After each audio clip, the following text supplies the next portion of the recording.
Daňové priznanie DPH. Daňové priznanie urobíte vo voľbe DPH hlavného menu v ikone Daňové priznanie DPH. Označíte obdobie a spustíte prepočet.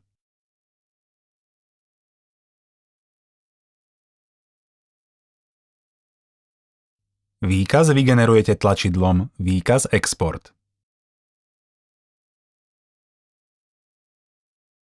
Výkaz sa vygeneruje vo formáte PDF. Ten otvoríte potvrdením tlačidlom OK. Šablóna výkazu sa otvorí v novom okne. Vyplnenie šablóny vypočítanými údajmi musíte povoliť. Počítač sa chráni pred nepovoleným prístupom z internetu. Týmto poskytujete výnimku pre Helios One. Tým sa šablóna naplní vypočítanými údajmi daňového priznania a môžete ho vytlačiť.